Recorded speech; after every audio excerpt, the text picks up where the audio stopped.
Le monde d'à peu près. Bonjour chers auditeurs, vous écoutez Le Monde à peu près, émission diffusée par Artemus pour que l'information devienne connaissance. Les intervenants de cette séquence sont aujourd'hui Lamine et Nicolas. Bonjour. Bonjour à tous. Bonjour à tous. Et aujourd'hui, nous avons l'immense plaisir d'accueillir Pierre Hilard. Bonjour. Bonjour à vous trois. Petit rappel sur nos activités et invitation en même temps de nous soutenir sur les différentes plateformes où nous sommes présents avec nos podcasts, nos chroniques et certaines de nos conférences. Vous trouvez Artemus sur YouTube, Odyssée, sur Facebook X et Telegram. Notre site artemus.info reprend toutes ces informations. On vous invite également de vous y inscrire pour recevoir nos newsletters concernant nos prochaines activités. Pierre Hilard, vous êtes essayiste français, docteur en sciences politiques. Vous avez fait des études d'histoire, de sciences politiques et d'études stratégiques. Vous avez enseigné l'histoire et la géographie. Vos ouvrages traitent la question du mondialisme que vous examinez sous différents angles, politique, géopolitique, historique, spirituel. Dans votre dernier ouvrage, vous vous intéressez à l'histoire et le rôle de la Russie dans cette gouvernance mondiale. Le titre « Les permanences de la géopolitique et de la mystique russe des Romanov à Vladimir Poutine ». Ce livre est paru en juillet 2023, édité par Culture et Racines. C'est vrai que la Russie est souvent perçue par le grand public comme un contre-modèle dans le paysage du mondialisme, mais selon vous, cet immense pays ne déroge pas à la règle. Mais avant de parler de ça, on voudrait peut-être toucher à un sujet d'actualité. C'est les concours d'Eurovision qui sont passés il n'y a pas longtemps. On voudrait connaître quelle est votre lecture de cet événement. Eh bien, effectivement, d'abord, merci de me recevoir pour votre émission. Et pour répondre à cet événement récent donc de l'Eurovision, eh bien, je regardais un tout petit peu la fin de l'Eurovision et c'est l'expression parfaite de la décadence occidentale avec la victoire de la Suisse, mais on est loin du montagnard suisse et avec les yodels qui vont avec. On est à des années-lumière, donc c'est un non-binaire habillé en jupette avec froufrou, enfin bref. Et je me suis intéressé, pour vous dire, j'ai regardé sur Internet les paroles de sa chanson. Et alors c'est une remise en cause, il parle de l'enfer, il revient de l'enfer pour établir sa vérité, enfin bon bref. Bon. Et puis vous avez aussi, je crois, je sais plus quel pays où c'était carrément sataniste, avec des cornes, enfin bref. En fait, on a eu avec l'Eurovision 2024 l'expression toute puissante de tout ce qui est LGBT, wokisme, etc. Enfin bref, tout ce qui fait la décadence d'un monde. Avec les cornes, c'était l'Irlande catholique. L'Irlande, ah mon Dieu, l'Irlande, on est loin de Saint-Patrick. Hein. Bon, c'était l'Irlande, ah là là. Mais j'ai envie de dire, rien de nouveau sous le soleil, parce que moi, je suis pas vraiment en l'Eurovision, j'ai arrêté, j'ai jamais même suivi, mais je me rappelle qu'il y a une dizaine d'années, il y avait Conchita Wurst. Ah oui, Conchita Wurst. Wurst, c'est toujours la même chose, en allemand. C'était barbu. Quand on regarde il, enfin, on sait plus trop que. Yel, ah oui, mais moi je refuse d'utiliser ces expressions-là. Et en fait, le il, qui, enfin le Wurst, Conchita Wurst qui chantait, il y avait lors de cette chanson l'arrière-fond avec des flammes. Vraiment typiquement l'enfer. Donc en fait, on a la dégénérescence absolue. Et là, il y a pas de secret. La dégénérescence, elle n'a qu'un temps. Soit elle va jusqu'au bout, c'est la mort de l'Europe. Soit il y a un sursaut de vie. Et c'est la mise à l'encan de ces valeurs, quand je dis valeurs entre guillemets, d'essence satanique. Hein. Mais dans ce monde-là, dans ce qu'on appelle le show business, où effectivement ces symboles, ces images sont très vendues, très mises en avant, est-ce que vous pensez qu'il y a une réelle volonté là derrière? Parce qu'on peut aussi imaginer qu'il y a beaucoup d'artistes ou de gens qui travaillent à ça ou qui jouent à ça sans se rendre compte réellement de ce que ça représente. Est-ce qu'il y a aussi une manipulation dans la manipulation et que même plein de gens qui sont sur la scène, soit à l'avant-scène, sont tributaires de ça sans même se rendre compte, peut-être? Alors, il y a, je pense aussi, des inconsciences. En fait, vous avez parmi ces milieux artistiques des esprits complètement javelisés par la, comment dire, la philosophie, enfin entre guillemets philosophie, la pensée wokiste LGBT, et qui tout naturellement défendent ces valeurs parce qu'ils sont empoisonnés. Je pense aussi, on a quand même quelques-uns qui s'opposent à ce mouvement, mais qui sont pris dans une nasse et qui perdraient tout soutien financier, l'interdiction de la diffusion de leurs chansons, de leurs œuvres, et donc qui se taisent, qui s'écrasent. Voilà, il y a ça aussi. Mais pour le moment, c'est ce courant-là, LGBT wokiste, qui prime et qui impose sa loi. Voilà, donc, mais ça peut pas durer. Là, la décadence de l'Empire romain, il n'y a eu qu'un temps, puis ça s'est cassé la figure. Est-ce que vous ne pensez pas que c'est plutôt une espèce de cérémonie, en fait, d'Eurovision? Ah, mais oui. C'est oui. au-delà même d'un spectacle, on va dire, de divertissement. Il y a clairement, on dirait, des cerveaux derrière qui pensent à une cérémonie où les gens passent du temps devant leur TV sans se rendre compte en fait qu'ils participent à une cérémonie décadente. Ça rejoint ma question précédente, c'était à savoir, est-ce que tout ça est finalement uniquement folklorique ou est-ce que derrière, il y a peut-être vraiment une volonté de manipulation de messages forts? C'est ça la question aussi qu'on peut se poser. En fait, ce qu'on a vu l'Eurovision, ce sont, si je puis dire, les enfants de chœur qui participent à une cérémonie, elle bien spirituelle et préparée, organisée, des sens sataniques. C'est exactement ça. C'est un peu, en fait, on peut établir une comparaison. C'est différent, mais vous avez la présentation d'une chose, mais en fait toujours l'arrière-fond qui est rituel. Et l'exemple que j'ai eu l'occasion déjà de citer dans des conférences ou dans mes livres, vous allez voir, c'est le même acabit. Vous avez eu le 21 janvier 1793, place de la Concorde, la mise à mort de Louis XVI qui a été décapité. Eh bien, en fait, la guillotine était un autel sacrificiel où on condamnait à mort le lieutenant du Christ, le roi de France Louis XVI, et vous avez eu, après la mise à mort du roi de France, un certain Thomas-Marie Raby, R-A-B-Y, qui a plongé un morceau de tissu dans le sang qui coulait, du coup Louis XVI, et qui, je cite l'expression quand même des témoins, en signe de bénédiction, a aspergé du sang de la foule le sang de Louis XVI, avec le sang de Louis XVI. Et en fait, c'était un rituel. Comme l'Eurovision, c'était un rituel satanique. La mise à mort du roi Louis XVI, c'était un rituel satanique. Alors, c'était en fait ce que j'appelle un contre-baptême, parce que ce principe d'asperger la foule du sang, vous le voyez dans l'Ancien Testament, enfin l'origine de la Bible hébraïque, dans l'Exode chapitre 24, où Moïse, là, dans le cadre juste et normal du mosaïsme, sacrifie des animaux, des boucs, etc., des brebis, et asperge les Hébreux du sang de ce sacrifice. Mais en fait, c'est un sacrifice préparatoire pour, en tout cas du christianisme, j'entends, préparer l'arrivée du sacrifice ultime du Christ sur la croix.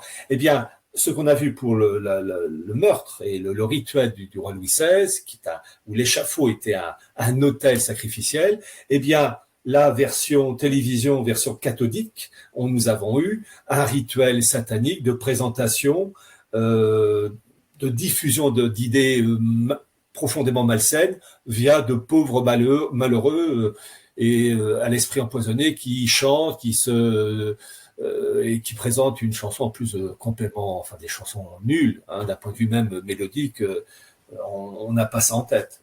Mais il y a des hasards aujourd'hui. Le mondialisme est rituel. Il y a des hasards intéressants parce que cette date du 21 janvier a quelque chose de symbolique puisque c'est la mort de Louis XVI, c'est également la mort de Lénine en 1924. Et je crois d'ailleurs que c'est votre jour d'anniversaire, pas la même année. Oui, mais je crois que vous êtes oui. Je suis né le 21 janvier, effectivement. Mais je vous le dis tout de suite, je n'y suis pour rien. Okay. Tant qu'on est sur cette partie du satanisme, d'ailleurs une petite anecdote, ces grandes cérémonies ont souvent des rituels.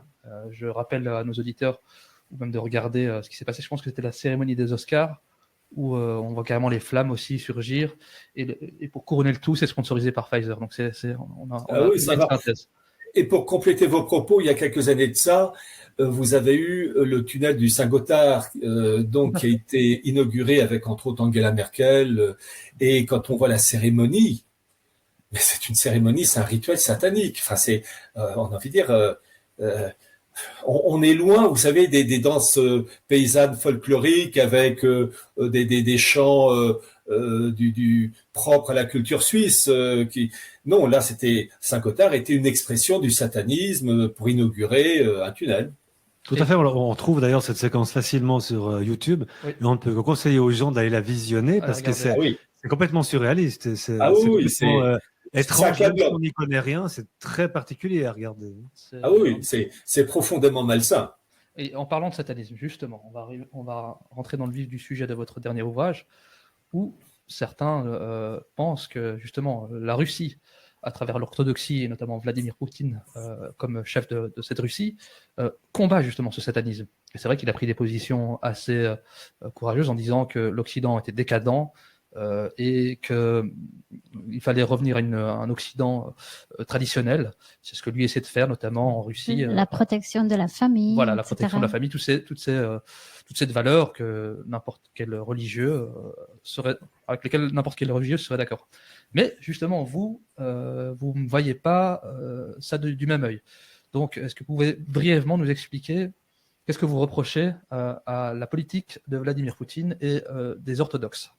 Alors, tout juste avant de répondre à votre question, donc ce livre, les permanences de la géopolitique et de la mystique russe des Romanov à Vladimir Poutine aux éditions Culte et Racine, vous avez dit que c'est mon dernier livre. Oui, mais en fait, mon tout dernier livre, où j'ai fait une préface, et qui sera en lien avec le sujet qu'on va traiter, vous allez voir tout à l'heure, j'ai fait rééditer les mémoires du vicomte de Gontaubiron. C'est sur Book Edition et uniquement sur Book Edition. J'ai fait une longue préface d'une 40aine de pages.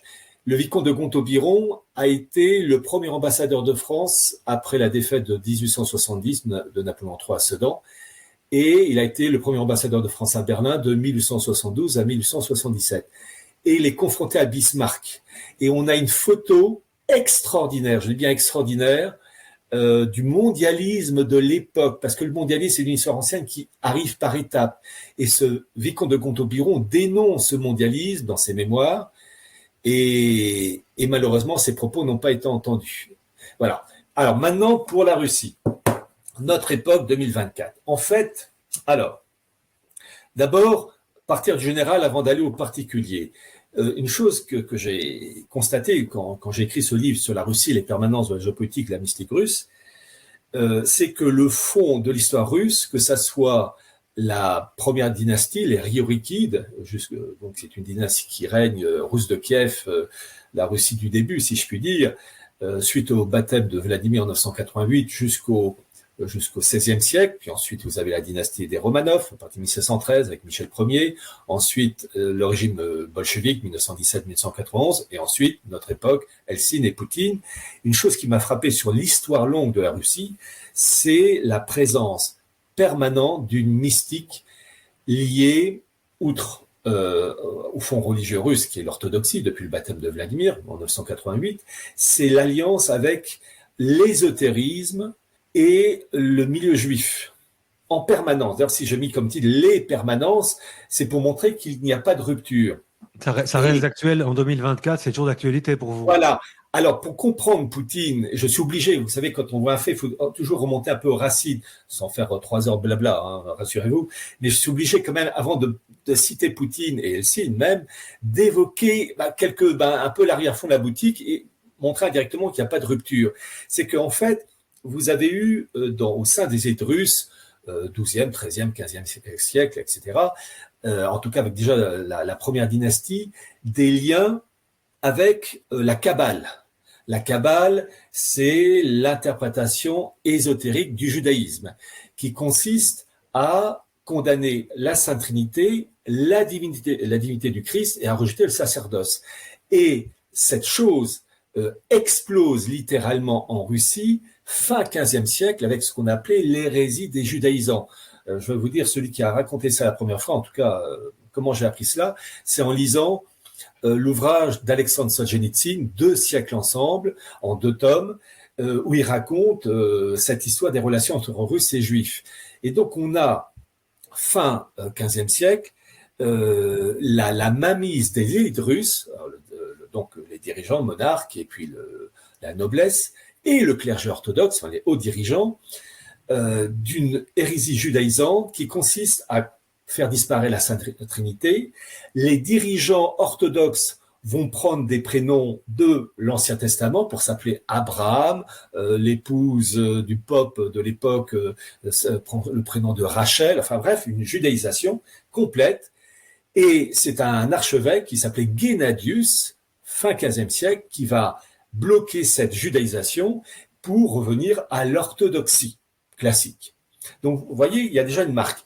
Vous avez aussi la marque judaïque, je crois que c'est 15e siècle, là aussi, avec Ivan III, qui, alors c'est le spécialiste du judaïsme juif, les juifs français, ou je ne sais plus, qui s'appelait Léon Poliakov, qui cite une lettre d'Ivan III au Khan de Crimée, et cette lettre dit que il faut arrêter de s'écrire en hébreu. C'est quand même révélateur. Pour écrire en hébreu, ça veut dire que ce représentant russe, Ivan III, avait reçu une formation. C'était pas donné à tout le monde d'écrire l'hébreu à cette époque. Donc on voit une marque, et ça perdure au cours des générations, avec entre autres l'instauration de la franc-maçonnerie en Russie par l'intermédiaire de la franc-maçonnerie russe. La franc-maçonnerie anglaise, pardon, veuillez m'excuser. Donc je reprends, franc-maçonnerie russe qui s'installe en Russie, donc première moitié du XVIIIe siècle, grâce à des maçons anglais qui eux-mêmes s'appuyaient sur l'influence de la Kabbale. Et je rajoute un petit élément, c'est toujours cette Kabbale qui a touché le début même de la dynastie des Romanov. Je vous ai cité 1613, c'est le tsar Michel Ier, et Michel Ier, premier tsar Romanov, donc ça va durer 1613 à 1917, cette dynastie Romanov. Ce premier tsar Michel Ier, eh bien, il a comme conseiller Arthur Dee, qui est un astrologue et médecin lié à la Kabbale, et qui donc diffuse cet élément dans la cour de Russie. Et le père d'Arthur Dee s'appelait John Dee, kabbaliste, au service de la reine Élisabeth Ier. Et c'est le fameux, vous savez, 007, les documents que John Dee envoyait à la reine Élisabeth Ier, c'est les 00, ses yeux seuls, les 7, chiffre de la Kabbale, l'idée de totalité. Son fils Arthur a pris le relais auprès de la dynastie. Donc on voit cette permanence avec la maçonnerie qui s'installe en Russie, qui va toucher les élites, en lien avec la Kabbale, 19e siècle, avec l'influence d'Elena Blavatsky, dont le cousin s'appelait Sergueï Witte, qui était le bras droit de Nicolas II, qui était lui aussi plongé par des influences ésotériques hindouistes. Il portait quand même sa voiture de sport, c'est dans le livre, avec comme emblème sur le capot de la voiture un swastika, c'est-à-dire l'emblème bouddhiste, mais dans le sens contraire aigu d'une montre. Et les carnets privés de la tsarine, sa femme, étaient frappés d'un swastika. Et on constate aussi cette marque ésotérique dans le mémorial de Lénine. Mémorial de Lénine, où vous avez, donc il a été enterré, il est mort le 21 janvier 1924, comme vous l'avez rappelé, un 21 janvier, c'est ironique, mais c'est comme ça. Et quand on regarde le mémorial donc le mausolée plutôt de Lénine, on constate qu'en fait, son architecte, qui s'appelait Choutsev, a repris le modèle qu'on retrouve avec l'hôtel de Zeus à Pergame. Pergame, c'est l'actuelle Turquie. L'hôtel de Zeus de Pergame qui a été découvert par des archéologues allemands à la fin du 19e siècle. Et simplement, il a repris le modèle, mais il a modifié les proportions. Eh bien, l'hôtel de Zeus de Pergame, dans l'Apocalypse de Saint Jean, s'appelle le trône de Satan. Donc, pour vous dire, il y a cette permanence. Et là, on arrive, voilà, j'ai fait une très, très grande enjambée, parce que, voyez-vous, quand on parle d'un sujet, il faut toujours parler des racines. Oui. Maintenant, Helsinki et Poutine. Vous avez déjà le rétablissement de la maçonnerie en Russie en 1980. Juste une question là-dessus. Oui. Vous parlez dans vos ouvrages souvent, pas seulement pour la Russie, mais en général, vous parlez souvent de la franc-maçonnerie. son pouvoir délétère ou que sais-je. Mais la question qu'on a plus envie de se poser sur la franc-maçonnerie en général, au-delà de l'histoire de la Russie, c'est qu'est-ce qu'on peut leur reprocher en même temps? Est-ce qu'on peut leur reprocher quelque chose? Et on entend beaucoup, surtout à notre époque, que la franc-maçonnerie n'aurait plus le pouvoir qu'elle a eu pendant longtemps. Je ne sais pas qu'est-ce que vous en pensez de ça. Alors, je vais jongler avec en même temps la question qui m'a été posée précédemment. Oui. J'aimerais ajouter, on va rendre la chose encore un peu plus difficile. C'est qu'effectivement, quand on vous écoute, il y a une certaine influence des courants, qui soient kabbalistiques, franc-maçonnerie et autres, en Russie. Cela dit, dire qu'il y a une influence, ok, mais de dire, d'en arriver à la conclusion que c'est eux qui dirigent, c'est plus complexe, d'autant que... J'arrive. Bah, je vais vous laisser y aller. On arrêtera si on a besoin de quelques précisions. N'hésitez pas. En fait, donc votre question et puis l'autre question aussi, je vais jongler entre ces deux paramètres, mais j'étais obligé de rappeler l'arrière-fond. Il faut toujours, je fais une étude sur vous, c'est pas vous que j'étudie d'abord, ce sont vos parents et vos grands-parents. Et vous, je vous étudie qu'au dernier chapitre. Surtout ne faites pas ça, non, ça va être terrible. Non, mais en fait, bien comprendre que ce que je dis pour vous, il va être pour moi, pour n'importe qui, c'est que on étudie d'abord l'origine, les racines pour comprendre les fruits. Voilà. Alors, pour répondre donc aux deux questions, d'abord la franc-maçonnerie et je retomberai sur la Russie d'Eltsine et de Poutine. Officiellement, la franc-maçonnerie a été créée en 1717 par deux Anglais protestants, James Anderson et un Anglais d'origine française, Huguenot. C'est les Huguenots qui ont quitté la France, expulsés par Louis XIV. C'est la révocation d'édit de Nantes en 1685 qui s'appelait Jean-Théophile des Aguliers. Et cette franc-maçonnerie, en fait, en 1717, elle n'est pas née comme ça d'un coup. Elle est née suite à l'existence au préalable de la Royal Society, issue d'un collège invisible, comme disait Robert Boyle, où se mélangeaient christianisme et kabbale. On en revient toujours. Et je rappelle que dans la maçonnerie, que je vais définir dans 30 secondes, enfin 2 minutes même, vous avez 33 degrés. Et je rappelle que le 21e degré du rite écossais ancien et accepté, c'est le 21e degré noachite, c'est-à-dire le noachisme, c'est la religion élaborée par la synagogue rabbinique depuis 2000 ans pour les non-juifs et qui repose sur 7 lois et qui a pour objectif, le disent même, je fais que rapporter leurs propos, de détruire la Sainte Trinité, la divinité du Christ et le sacerdoce. Donc on retrouve ça dans la maçonnerie. Et la maçonnerie, en fait, obéit, l'idéologie maçonnique, pour répondre donc à la question, obéit à 3 critères. Le naturalisme, c'est-à-dire le rejet de toute religion révélée, d'où une opposition foncée en catholicisme. Deuxième point, en philosophie, le nominalisme, c'est-à-dire une vérité évolutive, changeante. Tu as ta vérité, j'ai ma vérité, puis demain, ça sera autre chose. Et le troisième point, c'est la primauté de l'homme.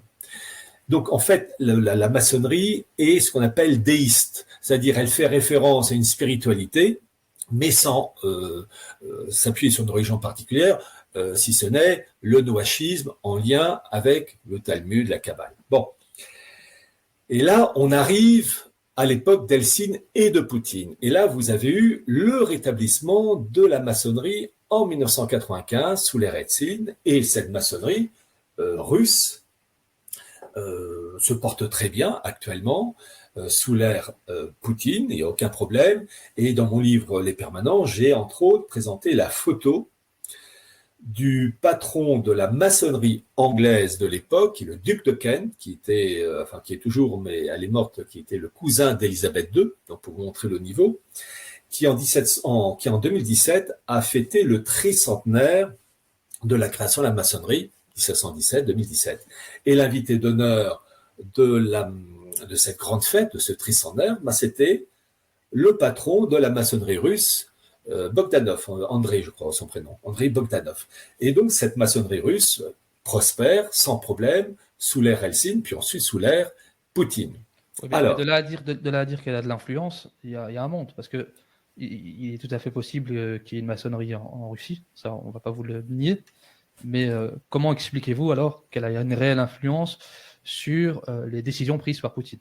D'autant plus que si on vous écoute, vous expliquez la franc-maçonnerie comme étant un règne noachisme, donc d'essence satanique ou luciférienne, ça dépendra comment on le prendra, et que quand on écoute le discours de Poutine, c'est absolument pas un discours qui va dans le sens de la maçonnerie LGBT et autres. Voilà. Oui, alors attendez, il y a plusieurs remarques. Vous allez voir, parce que dans la maçonnerie, vous avez différents courants. Vous avez la maçonnerie moderniste, LGBT, wokiste, et puis vous avez la maçonnerie conservatrice, opposée à tout ce qui est wokisme, LGBT. Ne pas l'oublier. Oui, mais elles se rejoignent où alors? Elles se rejoignent où? Alors, je pars du général avant d'aller au particulier. Alors déjà, il y a une chose, c'est que lorsque la maçonnerie s'installe dans un pays, c'est une règle d'or, elle joue obligatoirement un rôle. Ça, c'est sûr. L'histoire de la maçonnerie, depuis qu'elle existe, à chaque fois qu'elle s'enracine dans un pays, elle joue un rôle clé d'influence, avec une tournure d'esprit. Après, vous avez au sein de ces maçonneries des luttes avec des rivaux, ça c'est la vie sur Terre, des rivalités d'ordre idéologique dans le degré de spiritualité et de respect de l'ordre des lois de la nature. Ça, vous avez des variétés. Et dans le cas de la Russie, donc ça joue, mais il y a un phénomène qu'il faut absolument évoquer. Je vous ai, la Russie, de par son étendue immense, à la fois une partie européenne, une partie asiatique. Et il y a eu en permanence dans l'histoire russe une influence bouddhiste, indienne, hindouiste, avec entre autres, je vous citais le cas du swastika pour la famille des Romanov. Et une influence juive permanente. Lorsque Poutine se fait connaître grâce à Helsinki en 1999, eh bien, vous avez en Russie deux courants juifs qui se fait la guerre. Et Poutine va faire un choix qui est qu'il va choisir le mouvement Loubavitch. Et les Loubavitch sont au judaïsme ce que le catholicisme traditionnel de Monseigneur Lefebvre est à l'Église jusqu'à Pie XII, jusqu'avant Vatican II. Et donc c'est Poutine qui va mettre en place la fameuse fédération des Loubavitch russes, avec donc à sa tête le rabbin Berel Lazar. Alors, une petite remarque sur les Loubavitch, peut-être définir les liens étroits entre le monde Loubavitch et Poutine, mais il faut d'abord comprendre qu'est-ce que ce mouvement, cette faction juive Loubavitch. Très rapidement, vous avez eu au XVIIIe siècle, dans le courant juif d'Europe centrale et de Russie, ce qu'on appelle les Minat Ged, c'est-à-dire ces juifs orthodoxes et rigoureux. Rigoureux sur un point de vue doctrinal, d'un point de vue étude, une forme d'austérité.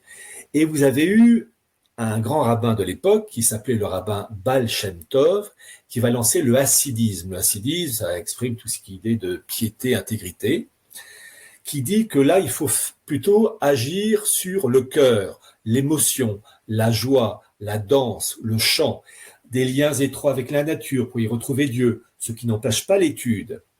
Ça, c'est le mouvement hassidique.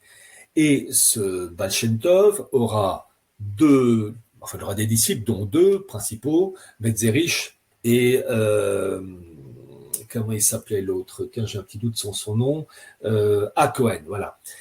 Et ces deux disciples, on a eu d'autres, mais ces deux-là vont jouer un grand rôle, et vous allez avoir un disciple de disciple qui s'appelait Shur Zalman, qui va lui peaufiner le hassidisme pour créer ce qu'on appelle Chabad Lubavitch. Chabad, c'est l'acronyme de sagesse, compréhension, connaissance. Et Lubavitch, ça vient d'un petit patelin en Russie, Lyubiavitchi. Voilà. Donc voilà, vous avez la naissance du Chabad Lubavitch, fin XVIIIe siècle. Et c'est un courant qui consiste à dire qu'en fait, ce courant va affiner la pensée du hassidisme en partant du principe que, selon ce mouvement Chabad Lubavitch, il faut en fait que la raison prime et que cette raison passe par une passerelle pour aboutir au cœur, alors que le hassidisme à l'état pur fait plutôt l'apologie du cœur, l'émotion, alors que ce mouvement Chabad Lubavitch, lui, il dit que la raison doit quand même contrôler ces élans émotionnels, mais les mettre en valeur aussi. C'est-à-dire que Dieu se sert de la raison pour aboutir au cœur. Voilà, je résume très, très vite. Et c'est ce courant-là, Chabad Lubavitch, qui va perdurer 19e siècle, 20e siècle, et un de ses représentants, qui est mort en 1994, c'était le fameux rabbin Chabad Lubavitch Schneerson. Je rappelle que ce rabbin Schneerson a reçu la médaille du Congrès des États-Unis, qui est la plus haute distinction, en 1994. Ça, c'était donc en octobre-novembre 1994. Et trois ans auparavant, en 1991, le même Congrès des États-Unis votait une loi dans le cadre de l'Education Day pour faire des lois no-hachid sous la direction du rabbin Schneerson, patron Chabad Lubavitch, le socle de la société américaine. Pour vous dire, en sachant qu'en plus, il y a, à côté de ces valeurs-là, des rivalités avec la branche libérale juive qui s'oppose à ces mouvements-là. Et on retrouve ce Chabad Lubavitch avec le rabbin Ber Elazar, promu grand chef par Poutine en 1999. Et il faut savoir, c'est ce que je raconte dans mon livre, lorsque Poutine arrive en tant que Premier ministre déjà en 1999, l'économie russe est tenue par les Juifs, qu'ils soient Lubavitch ou non. Alors l'éventail est large, mais révélateur, entre 50 et 80%. Entre 50 et 80% de l'économie russe tenue par les Juifs russes, peu importe leur étiquette, Lubavitch ou pas Lubavitch. Et Poutine va faire un tri parmi cette faction. Il va dire à ces milieux juifs, ceux qui veulent travailler pour la Russie restent de mon côté, et ceux qui ne veulent pas, style Berezovski, ils vont dégager. Et ces Lubavitch vont faire une alliance avec Poutine. Et les Lubavitch, les Chabad Lubavitch, défendent des valeurs classiques. Et c'est là où je réponds à votre question, où effectivement Poutine défend des valeurs tout à fait justes, anti-wokisme, anti-LGBT, etc. Mais en fait, j'utilise toujours cette expression, qui paye commande. La puissance Lubavitch est tellement forte dans l'économie russe qu'elle irrigue aussi d'une certaine manière la morale des dirigeants russes et de Poutine en particulier. Et donc, en fait, la morale les principes moraux que Poutine défend, ces principes moraux sont en fait la morale Lubavitch, qui n'est pas la morale orthodoxe, même si par certains aspects, il y a des points communs, refus des assassinats, refus du wokisme, etc. C'est normal que tous les courants, on va dire traditionnels, vont défendre ces valeurs-là. Donc, oui, mais vous oubliez un point. Dites-moi, je veux tout savoir. C'est que l'élément clé, qu'est-ce qui est le point commun? En fait, je vais plutôt poser la question. Quel est l'élément, l'unique point de divergence entre l'orthodoxie et tout ce qui est l'élément juif, qu'il soit Lubavitch, Chabad Lubavitch, libéraux, peu importe, sans oublier l'hindouisme, et tout le taoïsme, etc. La reconnaissance du Christ comme fils de Dieu, c'est peut-être là où vous voulez m'emmener. C'est ça. Ah, c'est pas vous emmener, c'est simplement fixer la différence entre le milieu chrétien orthodoxe, on parle de la Russie, et le reste, c'est l'opposition complète. C'est-à-dire que le monde chrétien orthodoxe en particulier reconnaît le Christ comme le Fils de Dieu incarné en chair et en os. Et le milieu juif, qu'il soit Lubavitch ou non, peu importe les différentes factions, s'y oppose complètement. C'est-à-dire qu'ils reconnaissent le Jésus comme un personnage historique, mais comme un affreux menteur, alors que dans l'islam, le Jésus de l'islam est un prophète et honoré et respecté, mais en aucun cas le fils d'Allah incarné. Et donc, pour les milieux juifs, Lubavitch et d'autres, l'islam ne représente pas une abomination dans ce sens que l'islam reconnaît le Jésus comme un homme de valeur, prophète, mais en aucun cas comme le Messie incarné en chair et en os, alors que ces maudits chrétiens, et ces orthodoxes en particulier, eux le reconnaissent. Et je vais vous montrer un petit bouquin. La parole le citer parce que ça ne restera qu'un podcast audio. Donc citez-le plutôt. Ah oui, en tout cas je vous le montre à vous. Oui, vous pouvez. C'est le livre de Gershom Scholem, Le messianisme juif. Voilà. Et donc avec un sous-titre, Essai sur la spiritualité du judaïsme. Alors, il est passionnant. Et pourquoi je le cite? Parce que Bon, je l'ai lu, souligné en rouge. Enfin, j'ai lu le bouquin. On constate qu'il y a beaucoup d'annotations partout, oui, effectivement. Oui, c'est pour vous donner. Vous voyez, je lis ça avec le livre de coloriage. Attention. Oui, en fait, je l'ai épluché carrément le bouquin. Et pourquoi? Voyez-vous, il y a une chose. Compte tenu que je m'adresse à des personnes aux opinions diverses, j'essaie de trouver. D'abord, je respecte la première chose. Je respecte les opinions religieux de chacun et je n'ai pas à les enquiquiner, à dire c'est pas bien, il faut plutôt penser ça. Ça, c'est personnel, c'est privé, j'y touche pas.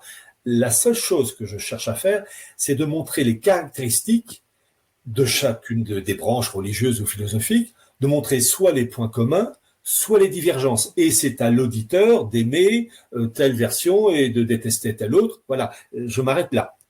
Voyez-vous, la première page du bouquin de Gershom Scholem, qu'est-ce qu'il dit? Donc, je rappelle Gershom Scholem, qui est à l'origine un juif allemand, qui est mort en 1982, universitaire israélien, il est arrivé en Palestine dans les années 1920, qui est une référence en ce domaine. Eh bien, dès la première page de son bouquin, il dit que le point central, l'opposition du monde juif, c'est uniquement avec le christianisme, avec le messianisme chrétien. Je lis quelques extraits de la première page.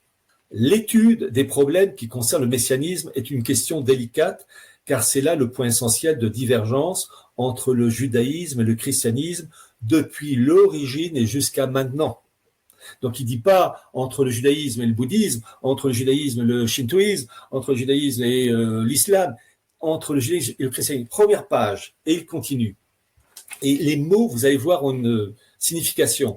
Gershom Scholem, je le cite, toujours, il faudra toujours garder à l'esprit qu'entre le judaïsme et le christianisme, il y a une divergence fondamentale touchant le messianisme, qui vient de ce qu'ils ont une notion différente de la rédemption. Ce que le christianisme regarde comme le fondement glorieux de sa confession de foi et comme la donnée essentielle de l'évangile est rejeté, écoutez bien les mots, est rejeté avec détermination et combattu par le judaïsme. Première page, première ligne du bouquin. C'est-à-dire que Gershom Scholem, il pose le socle. Il y a le judaïsme et le christianisme. Et je rajoute, vous savez que j'ai écrit un livre, Sionisme et mondialisme, aux éditions donc Nouvelle Terre, qui, en fait, présente dans une première partie, pour la première fois en langue française, une sorte de super note de synthèse des carnets complets de Theodor Herzl, le fondateur du sionisme. Et dans une deuxième partie, eh bien, j'ai évoqué les relations entre nazis et sionistes de 1933 à 1941, avec le fameux accord Lavara d'août 1933, qui permet la formation de juifs germanophones aux techniques agricoles et artisanales, et ensuite envoyés en Palestine, à l'époque sous mandat britannique. Eh bien, les carnets complets de Herzl, j'ai le privilège d'avoir lu les 1600 pages. Bon, je suis le premier en France, du moins en langue française, à avoir présenté ces carnets complets. Que dit Herzl? Quel est, dans les 1600 pages des carnets complets de Herzl, le seul ennemi du sionisme? Le catholicisme, c'est le catholicisme. C'est le catholicisme. Voyez-vous, j'aurais cherché. Comprenez, c'est ce qu'il dit. Je vais vous citer. Je vais essayer avant de citer, j'aimerais faire un petit point, si vous me le permettez. Allez-y. Je vais faire des caricatures, mais je voulais vous dire que finalement, le judaïsme, peut-être pas le judaïsme, on va dire Moïse a eu aussi une influence sur le catholicisme, plus que le catholicisme reconnaît quand même l'Ancien Testament. Donc il y a quand même une influence. Bien sûr. Donc, non, mais attendez. Alors, je donne la citation et je réponds à votre remarque. Je crois que ça vous brûle les lèvres, allez-y. Oui, parce que simplement c'est un fait historique. Herzl rapporte, et puis vous avez quand même la primeur, les carnets complets de Herzl, je suis le seul à les avoir présentés en France, donc profitez. Donc, les propos tenus de Herzl, il est devant l'ambassadeur américain, était juif d'ailleurs, qui s'appelait Oscar Strauss. Et que dit Herzl, Oscar Strauss? Je le cite. « Je lui ai dit que je considérais uniquement Rome comme l'adversaire. J'ai oublié de lui en donner la raison profonde. C'est parce que le catholicisme romain est aussi universel que le judaïsme. Rome est le frère riche qui, est son frère pauvre, le judaïsme. C'est ça qui est frappant. Pour comprendre le sionisme et ce qui se passe actuellement en Israël, Gaza, où les Gazaouis se font taper dessus, pour comprendre la politique israélienne, il faut d'abord comprendre le sionisme. Et bien comprendre que l'ennemi suprême du sionisme, ce n'est pas l'islam. Dans les 1600 pages des carnets complets de Herzl, vous n'avez pas une ligne contre l'islam. Et à un moment donné, vous avez cette fameuse discussion c'est toujours dans les carnets complets de Herzl, donc discussion entre Herzl et l'ambassadeur musulman ottoman, qui lui dit à Herzl, nous avons, vous en tant que juif et moi en tant que musulman, bien plus de choses en commun qu'avec les chrétiens. Pourquoi ? Parce que nous ne reconnaissons, je cite l'ambassadeur ottoman, nous ne reconnaissons pas le Christ comme le Fils de Dieu incarné. Pour nous, ce sont tous des prophètes. Mais effectivement, dans l'islam, Jésus est un prophète. Et donc, et Herzl, quand il a entendu ça, il était d'accord avec lui. Donc, bien comprendre. Vous me permettre de contredire, quand même. Je vous laisse. Allez-y, monsieur.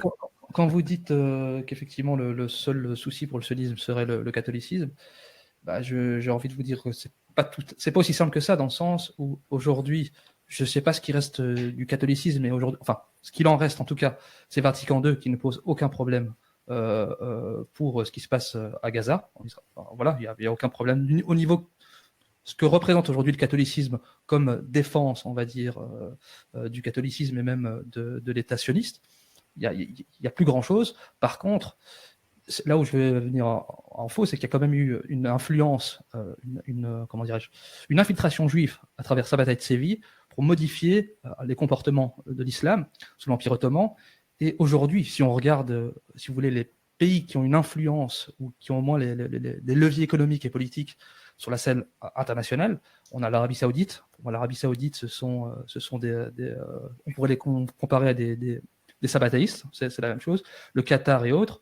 Et il y a quand même une résistance musulmane qui va se faire à travers le Hezbollah, notamment l'Iran. Si on fait comme vous, on regarde les racines, on pourrait y aller, mais il y a quand même une résistance, on va dire, musulmane qui fait mouche ou qui fait tâche dans le Moyen-Orient. Et donc, c'est peut-être, vous avez peut-être raison d'une certaine manière, mais je pense qu'il y a quand même une subtilité à ajouter, où ce n'est pas tout à fait vrai. Voilà. Alors, je vais appuyer vos dires au sujet de l'Église catholique. En fait, j'en parle dans mon livre Atlas Mondialisme. Je ne sais pas si vous l'avez, cet ouvrage. Vous savez, le livre carré. Oui, bien sûr. Très, très, je le recommande. Voilà, c'est aux éditions donc Culture et Racines. Alors, vous avez l'Église catholique traditionnelle jusqu'à Pie XII, pas Pie XII jusqu'en 1958. Et puis vous avez, à partir de 1958, l'arrivée de Jean XXIII, et là c'est la révolution dans l'Église qui devient l'Église conciliaire, c'est-à-dire, pour faire court, pourri. L'Église conciliaire, depuis Jean XXIII, 1958 jusqu'à aujourd'hui, alors Bergoglio, n'en parlons pas, c'est affreux. C'est-à-dire que l'Église conciliaire, ce n'est pas la véritable Église. Elle est pourrie, les dirigeants sont pourris et complètement, alliés au mondialisme. Oui. J'ai étudié le sujet. Alors, pour même apporter de l'eau à votre moulin, vous pouvez le voir dans le chapitre 7 de la classe du mondialisme, pour apporter de l'eau à votre moulin, vous avez, lorsque Vatican II a été lancé, donc avec Jean XXIII, puis terminé en décembre 1965 avec Paul VI, vous avez la figure de proue qui était le cardinal Béat, qui va avoir le soutien de tous les grands organismes et instituts juifs dans le monde, et vous pouvez le voir et le lire, et j'ai mis les principaux extraits dans la classe du mondialisme. Vous avez les mémoires du premier secrétaire du Congrès juif mondial qui s'appelait Gerd Rickner, qui porte au nu le cardinal Béat, qui a parfaitement rempli les conditions posées par les différents organismes juifs, Naïbrit et compagnie. Bon, et pour encore apporter de l'eau à votre moulin, pour vous dire que l'Église conciliaire, depuis Vatican II, c'est la vérole, les deux acolytes au service du cardinal Béat, qui donc, je vous dis, il était la figure de proue de Vatican II, s'appelaient Österreicher et Baum. Eh bien, ces deux personnages, ces deux religieux officiellement catholiques, en fait, c'était des juifs. Et on le sait grâce aux mémoires de Gerd Rickner, qui raconte qu'en fait, c'était des juifs convertis, alors faussement convertis, et donc qui ont littéralement judaïsé la direction de l'Église conciliaire. Et on vit sur cet acquis depuis, en gros, depuis les années 60, donc en gros depuis 60, 65 ans. Donc vous voyez, donc pour vous dire que ce que je pourrais apporter et confirmer aussi vos propos, le comportement des dirigeants de l'Église catholique depuis Vatican II jusqu'à aujourd'hui, ce n'est pas le comportement normal. C'est un comportement déviant, c'est un comportement de dirigeants catholiques conciliaires acquis à la cause mondialiste. Avant Vatican II, donc jusqu'à Pie XII, l'Église s'opposait au judaïsme rabbinique et toujours dans les carnets complets de Herzl, vous avez la fameuse rencontre en 1903 ou 1904, je ne sais plus la date exacte, entre le pape Saint Pie X et Theodor Herzl. Et Theodor Herzl demande à Saint Pie X le soutien de la papauté pour créer l'État d'Israël.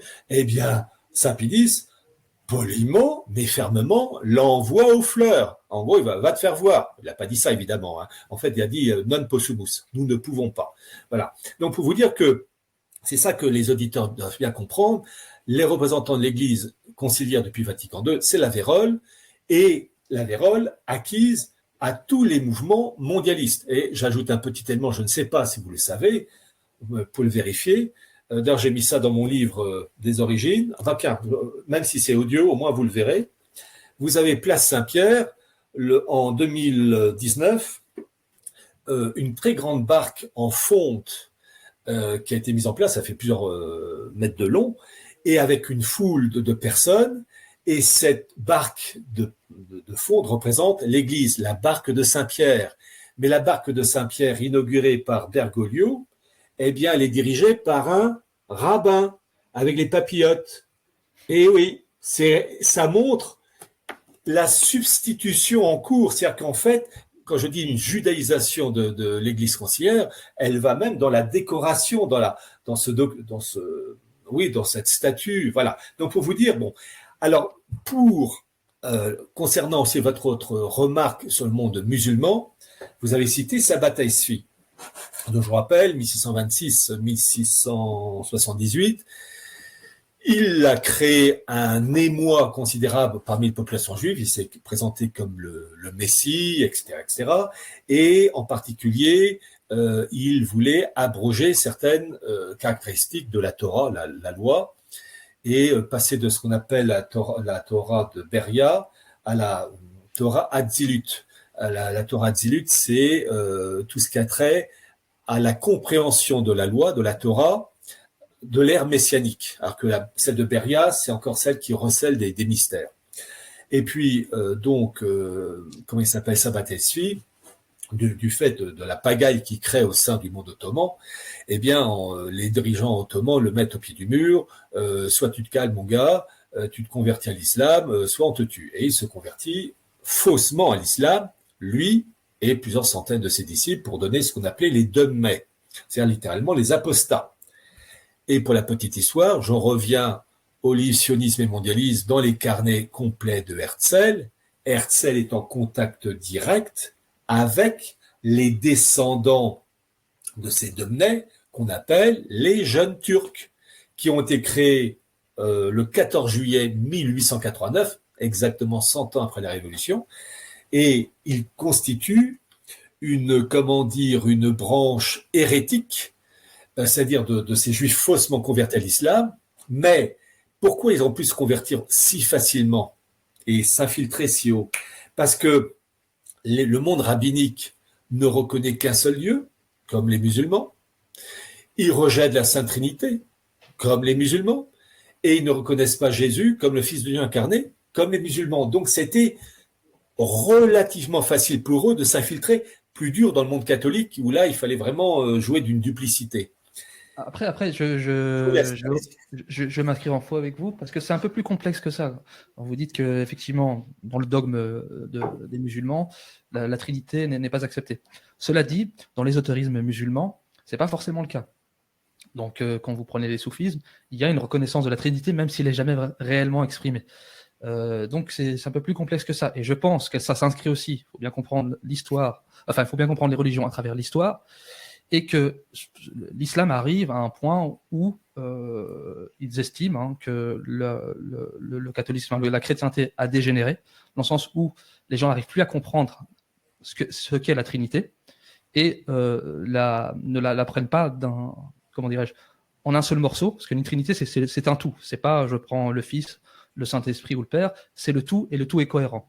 Si vous voulez, à un moment donné dans l'histoire, il y a une dégénérescence de ce christianisme, et on commence à idolâtrer et le Fils seul, et le Saint-Esprit seul, et le Père seul. Donc il y a une historicité qui arrive au prophète Mohammed de l'Islam, qui se dit nous sommes en fin de règne, là ça va être beaucoup plus compliqué, donc on va simplifier le message à travers le Coran en insistant sur l'unicité de Dieu. Voilà, je pense que c'est... je vous mets ça en perspective, mais oui. J'entends ce que vous dites.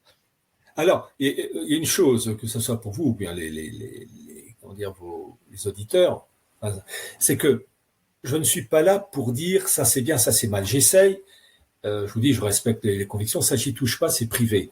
J'essaie simplement d'établir des distinctions. Alors, quand vous parlez du monde catholique d'aujourd'hui dégénéré, je suis entièrement d'accord avec vous, c'est dégénérer l'Église conciliaire, mais je rappelle, l'Église conciliaire, c'est pas le véritable Église. Mais cet esprit de dégénérescence propre aux dirigeants de l'Église conciliaire, évidemment, ça a contaminé le monde chrétien. Bon. Alors, concernant la Sainte Trinité, je ne fais que donner la définition classique de l'enseignement traditionnel de l'Église. La Sainte Trinité, alors d'abord, c'est un dogme. Et un dogme qui fait que, quelquefois, on ne peut pas tout expliquer humainement parlant. La Sainte Trinité, selon l'enseignement classique traditionnel de l'Église, c'est 3 personnes distinctes. Je dis bien 3 personnes distinctes. Dieu le Père, Dieu le Fils, Dieu le Saint-Esprit, qui, tout en étant parfaitement distincts, font qu'une.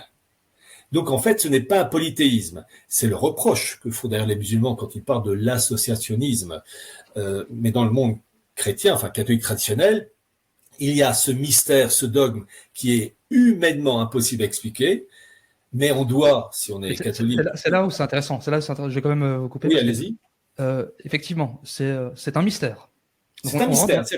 On rentre dans le mysticisme. Sauf que chez vous, le mysticisme est lié à l'ésotérisme et c'est quelque chose de mauvais. Donc c'est pour ça que, en fait, si vous voulez, la Trinité, elle ne s'explique pas, elle se vit. Alors, il y a une chose. D'abord, il y a une erreur. Une erreur. Je me permets de vous signaler une petite erreur. Vous avez parlé d'ésotérisme.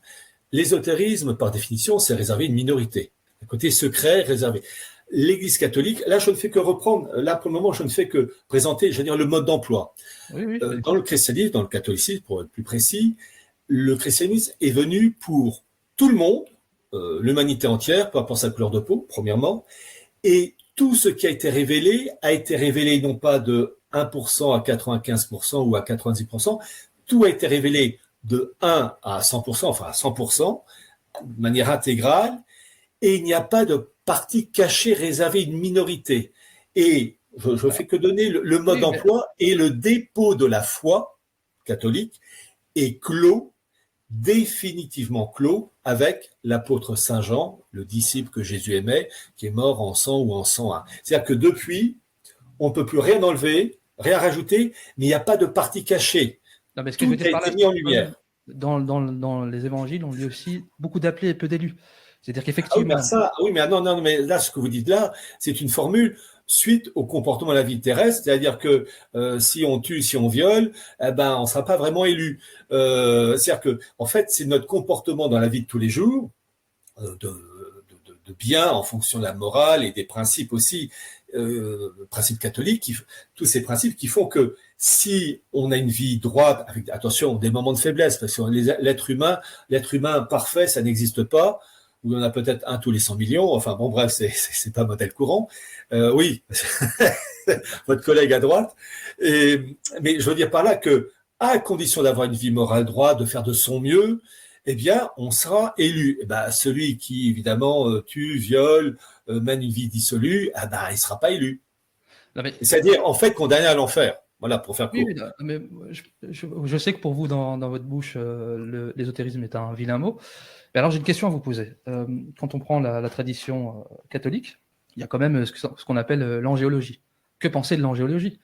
Effectivement, on reconnaît, le catholicisme reconnaît les anges, mais pourtant les anges, ça reste un mystère. Donc on rentre aussi dans un mysticisme. Comment vous vous classez, vous, par rapport à cette angéologie? Là, quand vous dites comment vous vous placez, je ne me place pas. C'est-à-dire que je reprends, là aussi, je m'adresse à des personnes aux convictions diverses, je présente l'enseignement traditionnel de l'Église jusqu'à Pie XII, hein, juste avant Vatican II ou Vatican II, c'est la formule n'est pas de moi, c'est 1789 dans l'Église. Et que sont les anges? Les anges sont d'abord de purs esprits.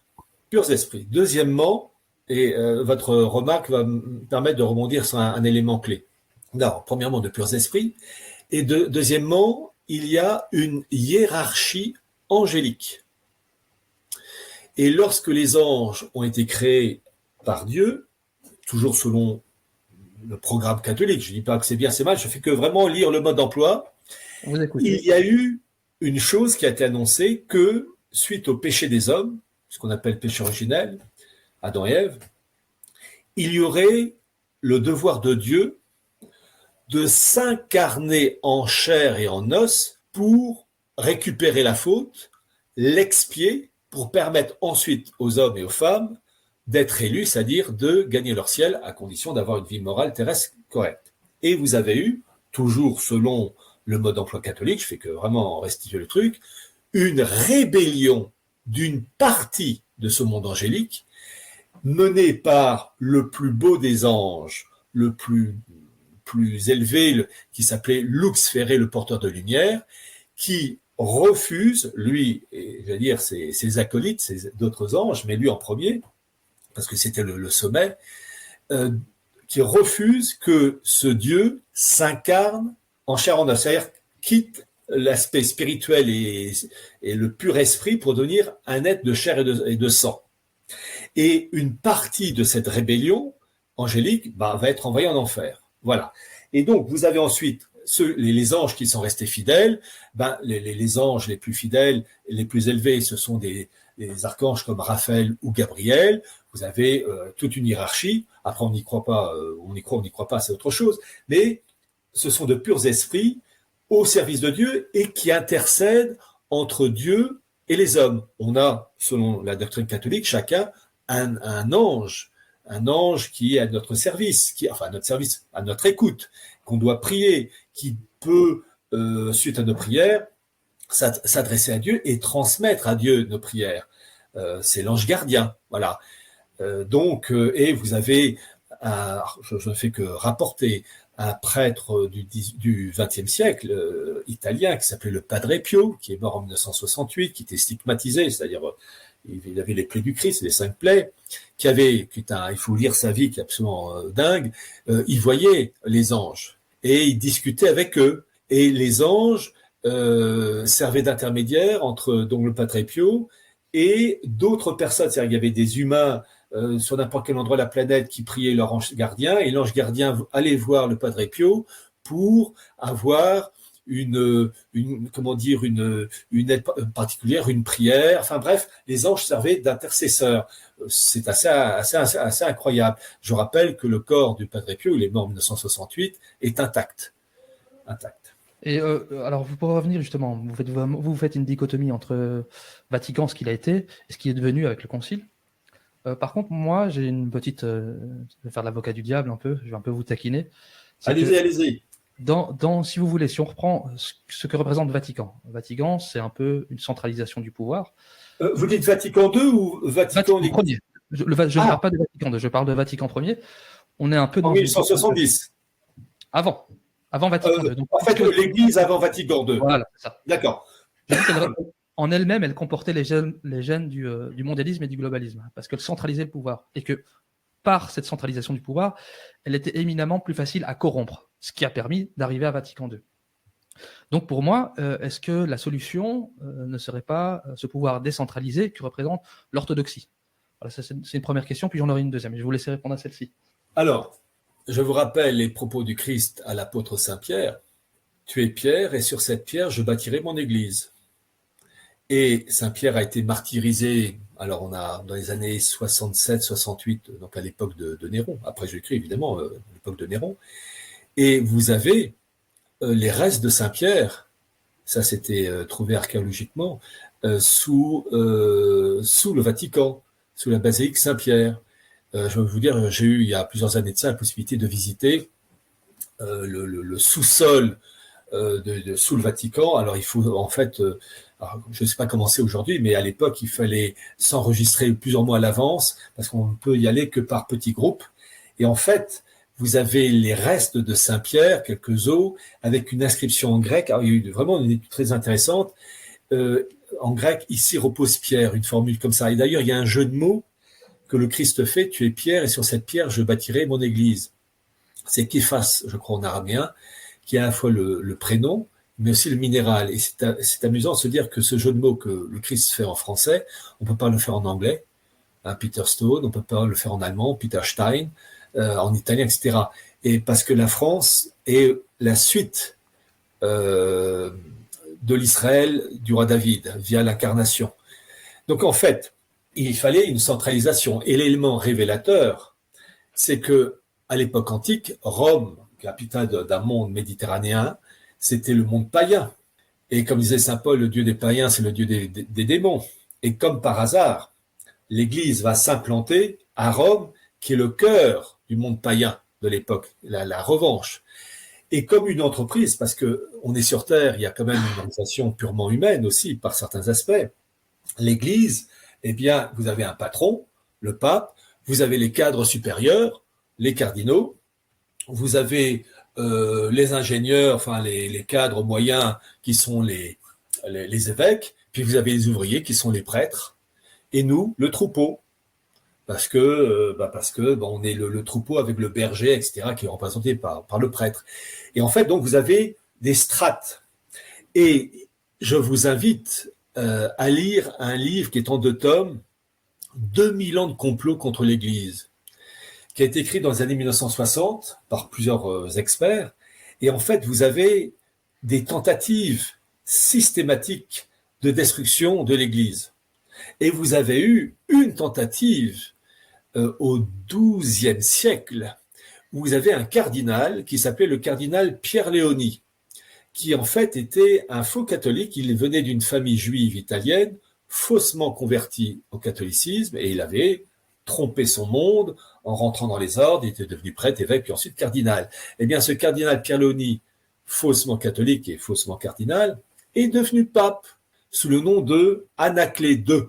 On est au XIIe siècle. Eh bien, donc, imaginez la victoire apparente de la synagogue à l'époque. Elle dit, ça y est, on a gagné, on a de nos copains sur le trône de Saint-Pierre. Et celui qui a deviné la supercherie, c'est un saint, d'ailleurs, il a été canonisé, qui s'appelait Saint Bernard de Clairvaux, qui a réussi à le foutre à la porte. Donc, l'Église, en fait, quand on regarde les 2000 ans d'Église, on voit des attaques permanentes, en précisant aussi, parce qu'il faut être honnête, que certes, vous avez eu l'Église qui a eu des ennemis, et ça sera comme ça jusqu'à la fin des temps, mais il faut être honnête, il faut dire aussi que vous avez eu des comportements des hommes, de certains hommes d'Église, pourris, qui ont donné des bâtons pour se faire battre.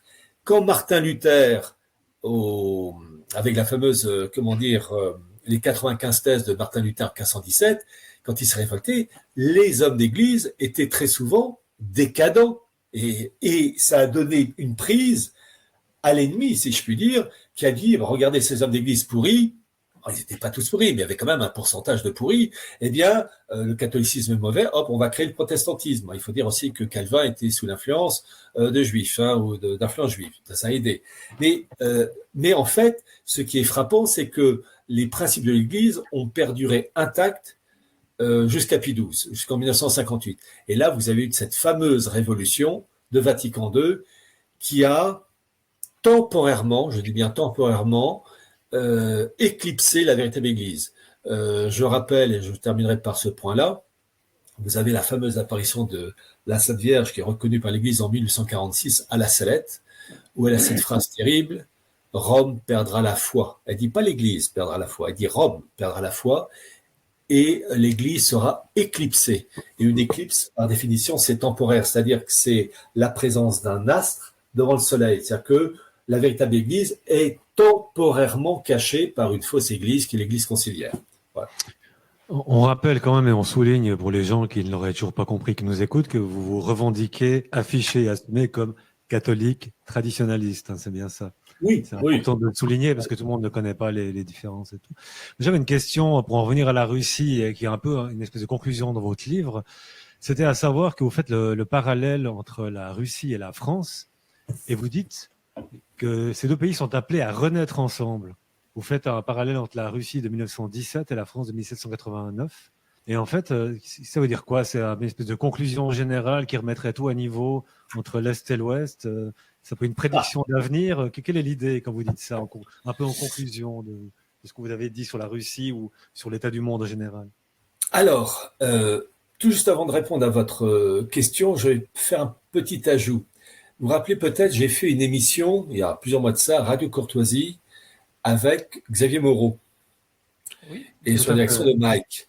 Oui. Et une très bonne émission parce que pour une fois, nous avons ce que nous n'avons pas toujours, c'est un échange courtois entre des gens qui ne sont pas d'accord. voilà, Et et vous savez, en fait, vous savez, je prône cela. C'est-à-dire que, comme je l'ai dit tout à l'heure, je m'adresse à des personnes aux opinions diverses. Je n'ai pas à les enquiquiner, à dire tes idées sont mauvaises. Non, ce serait absolument mal poli. Ça, bon, j'ai le droit de ne pas être d'accord, mais mon objectif, c'est uniquement de présenter des informations que j'essaie des informations les plus sûres possibles et une discussion courtoise. Et là, je discute avec n'importe qui tant que c'est courtois. Voilà. Et cette remarque, en fait, en lien avec Poutine, c'est que j'ai fait une citation. Vous savez, quand on parle, on restitue pas toujours la phrase mot à mot, on la résume. Alors, résumer une phrase, sans trahir quand même la pensée de l'auteur, mais quelquefois, il peut avoir une ambiguïté. Et en fait, c'est quand il s'appelle Poutine qui apportait son soutien à la représentation Loubavitch de Russie, et entre autres de Rosh Hashanah, hein, donc le nouvel an juif. Et j'avais résumé les propos de Poutine d'une manière un peu courte, sans malgré tout trahir sa pensée, où je disais que Poutine disait que le fondement de Rosh Hashanah, c'était le fondement de toutes les religions du monde. Et en fait, alors je vais donner la phrase exacte de Poutine, et en fait, c'est la même chose, mais avec quand même, je vais donner une petite explication. Je cite Poutine, la phrase exacte qu'il a prononcée, c'est page 238. La fête de Rosh Hashanah sensibilise les croyants aux grands principes moraux qui constituent le fondement de toutes les religions du monde. Et en fait, c'est ce que je disais à Xavier Moreau, c'est que il n'y a pas de fondement commun entre Rosh Hashanah, le judaïsme entre des Lubavitch, et l'orthodoxie. Pourquoi? Parce qu'ils s'opposent. Certes, ils peuvent être d'accord sur certains points, contre les assassinats, la famille classique, traditionnelle, c'est d'accord. Mais l'élément clé qui oppose le judaïsme, Lubavitch entre autres, mais le judaïsme rabbinique en général, à l'orthodoxie au christianisme, c'est toujours le principe de l'incarnation. Donc on ne peut pas dire, et là Poutine avait tort de dire ça, que Rosh Hashanah peut être mis, j'allais dire, au même niveau que l'orthodoxie, qui défend les fondements de principes moraux. Les principes moraux de Rosh Hashanah, certains principes moraux peuvent effectivement se retrouver dans l'orthodoxie, mais l'élément clé de l'orthodoxie, c'est-à-dire la reconnaissance de l'incarnation, est en opposition farouche au monde juif, qui, je le rappelle, dans le Talmud, traité gitain 56b, 57a, dans le Talmud, le Christ est châtié dans des excréments bouillants. Mais pas Mahomet, le Christ. Vous ne pensez pas... Et après, je vais répondre à la remarque... Je vais vous laisser répondre à cette remarque, mais après, peut-être une minute, je vais faire mettre remarque, donc j'ai interrompu. C'est que vous ne pensez pas qu'il est normal que dans une société, nous ne soyons pas tous d'accord et que finalement, à partir du moment où on arrive à se mettre d'accord sur certains points cruciaux, c'est suffisant pour créer la paix, une paix sociale et un vivre ensemble, si vous voulez. Donc, est-ce que tout le monde doit être catholique pour que le monde aille bien? Est-ce que c'est même raisonnable de penser ça? Alors, attendez, tout le monde doit être catholique. Je ne vais pas m'amuser à jouer le pourfendeur. Chacun, d'abord, il y a ce qu'on appelle la liberté. Oui. La liberté consciente. Alors, je vais vous poser, suite à votre remarque, est-ce qu'un musulman peut se convertir en catholicisme sans problème, sans être enquiquiné par ses coreligionnaires? Est-ce que n'importe qui peut changer de milieu social sans être enquiquiné par ses coreligionnaires? C'est vrai dans toutes les religions, c'est vrai dans toutes les religions. Si vous passez du communisme au Front National, vous allez vous faire enquiquiner, c'est la même chose. Non. Je parle de la vie de tous les jours. Un Français agnostique ou vaguement catholique ou vaguement protestant, se convertit à l'islam, il n'y a pas de problème. Un Français de confession musulmane ou de confession belge qui se convertit au catholicisme, Oui, ça va poser des problèmes familiaux. C'est ne normal. croyez-vous pas que ça ne sera pas plus difficile pour lui? Oui, peut-être, c'est possible. Je vais dire. Je pense que le peut-être, Non, mais je peux le mettre avec des guillemets, ça sera en fait très très dur, très très dur. Il est beaucoup plus difficile, et d'ailleurs, d'abord beaucoup plus difficile de se convertir de l'islam au catholicisme que l'inverse. Donc, imaginez, je dis un Français musulman, un Belge musulman, un Italien musulman, peu importe, qui se convertit au catholicisme, il aura des problèmes avec les membres de sa famille et il aura des problèmes aussi avec ses amis, son entourage. Et je ne parle pas d'un musulman vivant au Maroc, en Algérie, s'il se convertit au catholicisme, il se met la société à dos. Et il me semble que dans l'islam, dans le Coran, la conversion de l'islam à une autre religion est fortement déconseillée. Est-ce que c'est pas le cas aussi pour le catholicisme? Est-ce qu'un catholique qui se convertit au judaïsme, ça va pas poser des problèmes? Bien entendu. C'est normal, en fait. Alors, je vais prendre le cas d'un Français, je vous dis, athée, agnostique, vaguement catho, si vous voulez, qui se convertit au judaïsme. Alors, je vais vous donner une petite information. Pour se convertir au judaïsme, une forme de baptême, je mets des guillemets, hein, c'est pas au sens chrétien du terme, il faut payer. La somme que je vais vous donner, ça remonte à plus de 15 ans. Autant vous dire que la somme, le chiffre que je vais vous donner est dépassé depuis. Pour se convertir au judaïsme, il faut, à l'époque, c'était dans les années, enfin, c'est une personne que je connais qui m'avait raconté ça, il fallait payer 15 000 euros pour se convertir au judaïsme. C'est une Vous baguette. voyez? C'est rien. Franchement, pour se convertir au judaïsme, c'est rien. Ça. Oui, Même un vous accès à voyez, quelque chose voilà. Mais simplement, le cas d'une personne catholique, enfin français catholique, protestant ou athée, qui se convertit au judaïsme, il va pouvoir continuer à travailler sans problème avec ses collègues, il va pouvoir aller au restaurant, il va pas être enquiquiné dans la vie de tous les jours. Voilà, je parle en général. Mais au Maghreb, ce sera la même chose. Vous allez peut-être avoir des problèmes au niveau familial, peut-être avec vos cercles, ce qui est logique. Vous avez complètement changé de la tradition qui vous a été enseignée. C'est tout à fait logique. Imaginez-vous que vous ayez un fils et qui vous dit « Papa, je vais me construire au judaïsme », vous allez avoir une sérieuse discussion avec lui. C'est tout à fait logique. Donc, ça me choque. Ah oui, alors qu'il y ait des problèmes avec certaines personnes, ça c'est sûr. Mais là, voyez-vous, d'abord, je parle d'un point de vue général. Vous savez, quand on voit une chose, on voit d'abord le cadre général avant de voir au coin du quartier, troisième étage, porte de gauche. Là, vous aurez évidemment.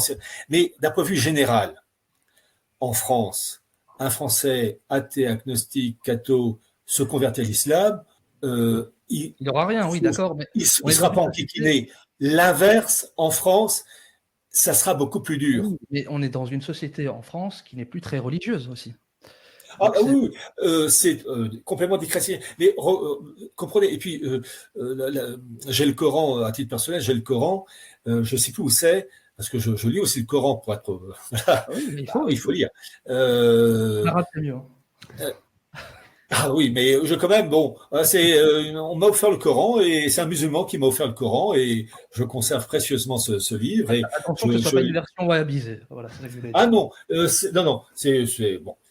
Et en fait, donc tout ça pour dire que il y a des conversions et dans le Coran, c'est fortement condamné avec des conséquences. Bon, simplement, ce que j'essaie de dire, c'est que j'essaie de présenter cadre général et je vais répondre maintenant à la question. La fameuse question, voilà. à savoir l'explication entre la Russie de 1917 et la France de 1789, qui serait appelée à renaître ensemble. Et peut-être un bel avenir nous attend finalement, si on veut suivre. Enfin, des bonnes nouvelles. Hein. Oui. Parce que depuis l'Eurovision et jusqu'aux prochains Jeux Olympiques, s'il pouvait se passer un truc positif, on serait content. Oui, je pense qu'il y aura des événements douloureux dans quelques temps. Alors, il y a déjà une chose, c'est que la Russie et la France sont deux pays nés de baptême. La France est née du baptême de Clovis, 496, avec Clovis, qui se convertit au catholicisme, avec 3000 de ses soldats à peu près, et conversion d'autant plus admirable qu'il était minoritaire. Les Francs, qui étaient païens, la masse franque, la masse de la population franque ne s'est pas convertie au christianisme. Il a fallu à peu près 250 ans pour que les francs, à peu près, tous les francs se convertissent. Donc c'était une minorité et la conversion, le baptême de Clovis, c'est sous l'égide de, comment il s'appelle, l'évêque Saint-Rémy. Bon. Et puis vous avez la Russie, 988, avec le baptême de Vladimir Ier, Rousse de Kiev. Enfin, c'est ça qui lance la Russie. Et c'est ça qui est frappant et c'est ça que j'explique. Alors, que j'explique, mais en comprenant aussi que des personnes ne peuvent ne pas me suivre, et ma foi, là aussi, il y a pas de souci. C'est que la Russie et la France, nés tous les deux d'un baptême, ont été tous les deux touchés par une révolution. 1789 pour la France, 1917 pour la Russie. Et quand on regarde, quand on étudie ces deux révolutions, ce ne sont pas de simples révoltes. Ce sont des renversements en profondeur de la société. C'est le principe de l'inversion. Avec le phénomène suivant, c'est que l'élément de pourriture est lancé, mais pour contaminer toute la société, il faudra quand même des générations. Et 1789, alors je tiens à préciser une chose, c'est que le programme de la révolution de 1789 a été présenté d'une manière nette, précise, carrée par un révolutionnaire qui s'appelait Anarkazis Klotz dans deux ouvrages, 1792 et 1793, qui ont été réunis en un seul ouvrage aux éditions Omnia Veritas, et j'ai fait une longue préface avec comme titre La République universelle du genre humain. Et pourquoi je fais la promo de ce livre? Parce que les écrits de ce révolutionnaire qui présente les buts de la révolution, ces écrits ont été dans les éditions actuelles caviardés. Tous les passages embêtants ont été enlevés. Et quand je m'en suis rendu compte, eh bien, je me suis adressé donc aux éditeurs, aux éditions Omnia Veritas, pour que les deux ouvrages soient réédités en un seul ouvrage, mais avec tout. Et en fait, la Révolution de 89 est antichrétienne à mort, plus exactement anticatholique, et imprégnée de cabale. Je rappelle que on y revient. On en revient dans le préambule de la Déclaration universelle des droits de l'homme, l'être suprême, c'est l'Ensof de la cabale, et vous avez aussi, dans les propos de Klotz, des passages en faveur des capitalistes hébreux qui tiennent tout. Et vous avez ensuite la révolution bolchevique de 1917, où vous avez entre 80 et 85% des révolutionnaires qui étaient juifs. Et Poutine lui-même l'a reconnu, mais en fait, il l'a dit de manière très nette. Bon. Mais il faut toujours se rappeler que le monde juif est subdivisé en factions rivales, et c'est une faction du monde juif qui a fait la révolution de 1917 en Russie. Alors, et là je vais essayer de trouver les mots, en sachant que c'est pas évident à expliquer.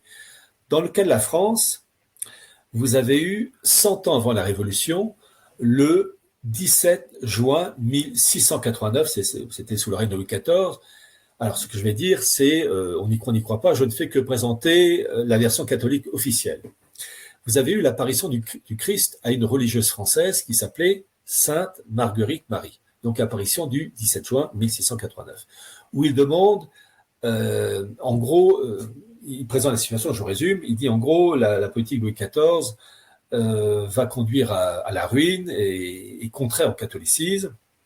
Et pour parer le coup, il dit que la France, enfin les autorités politiques françaises doivent être moins sécularisées, c'est pas le verbe qu'il utilise, mais l'idée est là, et être beaucoup plus catholiques dans l'organisation du pays, que ça soit dans sa politique intérieure et dans sa politique extérieure.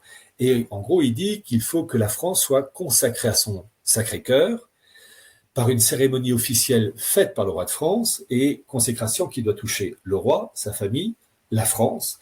Il demande même que le Sacré-Cœur soit inscrit sur les emblèmes officiels de la France. Et il dit en gros, je résume toujours, si vous faites pas ça, vous allez vous casser la figure.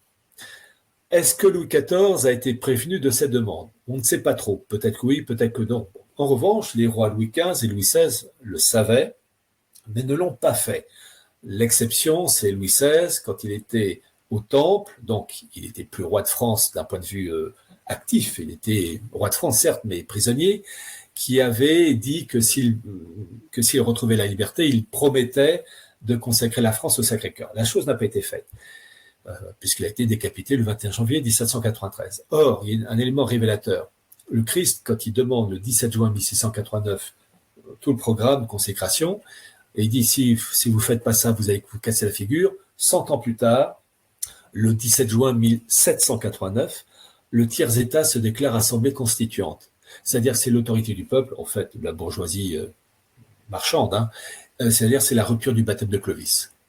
C'est-à-dire que c'est la rupture du lien entre la terre et le ciel. Et le Christ a dit que malgré tout, je régnerai malgré mes ennemis.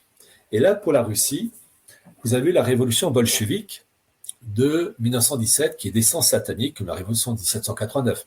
Je rappelle que Lénine et ses petits copains avaient une très grande admiration pour la révolution de 89 de Robespierre, Saint-Just et Gracchus Babeuf et bien d'autres. Je rappelle que lorsque Lénine est arrivé à Petrograd, qui auparavant s'appelait Saint-Pétersbourg, qui allait s'appeler ensuite Léningrad, puis à nouveau Saint-Pétersbourg, je rappelle que lorsque Lénine est arrivé à Petrograd en 1917, vous avez eu un orchestre bolchevique qui était là pour l'accueillir et qui a joué comme musique la Marseillaise.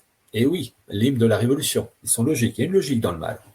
Et au cours de cette même année, le 13 mai 1917, vous avez eu au Portugal, à Fatima, l'apparition de la Sainte Vierge. Et elle a eu 3 enfants, Hyacinthe, François et Lucie, des enfants intelligents mais incultes. Je crois même qu'ils ne savaient même pas que la Russie est un pays. Parce que la Sainte Vierge leur a parlé de la Russie. Alors, il y a eu 3 secrets. Les 2 premiers, on les a connus. Entre autres, il était annoncé une Seconde Guerre mondiale qui a été annoncée dans l'apparition de 1917, la Sainte Vierge. Donc, 6 apparitions du 13 du mois, 13 mai jusqu'au 13 octobre 1917, chaque mois, le 13. Et vous avez eu, elle avait dit qu'il y aurait une Seconde Guerre mondiale si les hommes continuaient à dérailler. Et elle avait dit que lorsque vous verrez une grande lumière dans le ciel, sachez que la guerre n'est plus très loin. Et effectivement, vous avez eu le 25 janvier 1938, ça vous pouvez le vérifier, très grande lumière boréale qui ont éclairé la France, l'Europe. Et effectivement, ça s'est passé ensuite. Mais le 3e secret, on ne le sait pas. Enfin, on devine certains aspects, bon bref. Mais parmi les 2 qui ont été révélés, la Sainte Vierge avait demandé la consécration de la Russie à son cœur immaculé. Et pourquoi ? Pourquoi, que ça soit dans le cas de la France 1789 et de la Russie en 1917, il y a ces demandes de consécration. Ces 2 révolutions sont d'essence satanique. C'est-à-dire qu'elles ont empoisonné la France pour 1789 et empoisonné la Russie depuis 1917 jusqu'à aujourd'hui avec Poutine. Poutine, dont le corps économique est largement tenu par les Lubavitch. Dans mon bouquin Les Permanences, vous avez le Jewish Business Club. Les Lubavitch pèsent très lourd dans l'économie russe, en lien avec Ronald Lauder. Je rappelle que Ronald Lauder travaille, qui est le patron du Congrès juif mondial, travaille avec les Lubavitch de Poutine. Mais c'est dans le bouquin. Ces oligarques Lubavitch brassent des centaines de milliards de dollars dans le cadre d'une union eurasienne supranationale voulue par Poutine. Je rappelle que Poutine a écrit un article en 2011, et c'est curieux, personne ne relève ce document écrit de la main de Poutine où il dit « Je veux une union eurasienne supranationale » et en s'inspirant du modèle de l'Union européenne, en plus. Bon. Donc, la révolution de 1917 est d'essence satanique, et la Sainte Vierge demande la consécration à son cœur immaculé, parce que c'est une manière d'exercer un exorcisme, sorte de désinfectant. Et finalement, ces 2 éléments, pour la France comme pour la Russie, vont se compléter. Alors, l'avenir, ça, je serais bien incapable de dire comment ça va se faire, à quelle vitesse, mais il y a, pour ceux qui sont catholiques, qui ont un raisonnement politique qui est catholique, cela irait dans cette direction, c'est-à-dire des événements douloureux, violents, qui feront qu'à un moment donné, alors que tout semblera perdu, il y aura des événements miraculeux qui permettront ces consécrations, que ce soit dans le cas de la France, et pareil pour la Russie. Après, il y a une chose qu'il faut avoir toujours en tête, c'est valable pour vous, pour moi, pour n'importe qui, c'est le mot humilité. il y a des choses qu'on ne peut pas deviner. On ne peut pas tout savoir. On ne peut pas savoir à quel rythme ça va aller. Mais normalement, ça devrait aller dans cette direction. Après, la grâce de Dieu, comme on le dit. Donc nous attendons avec impatience les consécrations respectives de chacun en espérant un monde meilleur. Et voilà, on Oui, espère que ça arriverait rapidement, peut-être mais ça passera avant les d'abord par journées. une guerre. N'oubliez jamais, Ouais. ça passera par une guerre, parce que le mondialisme, c'est ça que les gens ne comprennent pas, passe par un sacrifice humain. Ah bon, on s'est Hélas. coupé avant parce que ça finissait bien. C'est dommage, on avait un joli happy end. Et vous arrivez avec une espèce de post-générique qui fait peur à tout le monde. C'est pas sympa. Oui, mais oui, il faut pas avoir, enfin, peur. Oui, on a le droit d'avoir peur, mais bien comprendre que certaines choses passeront par des chemins douloureux. Vous savez, il n'y a pas de, vous dire en toute franchise, ce qui se passe en Ukraine, Russie, Israël, Gaza, l'Iran, etc. euh, Ça va mal se terminer, tout ça. On monte en puissance. Et n'oubliez jamais que dans la mystique rabbinique, pour passer d'un monde ancien à un monde nouveau, il faut passer par un sacrifice humain, un chaos complet, et on s'y dirige. Après, à quelle vitesse, ça, je ne peux pas vous le dire, mais on s'y dirige, c'est comme ça que marche le système. Bon, c'est sur cette joyeuse conclusion que nous passons la parole à Eva pour terminer l'émission. Oui, c'est difficile de conclure sur une note positive. En tout cas, merci pour votre temps et pour cette intéressante discussion. Merci Pierre et à la prochaine. Merci. Oui, sûrement. Merci, au revoir. Au revoir. Merci bien et au revoir.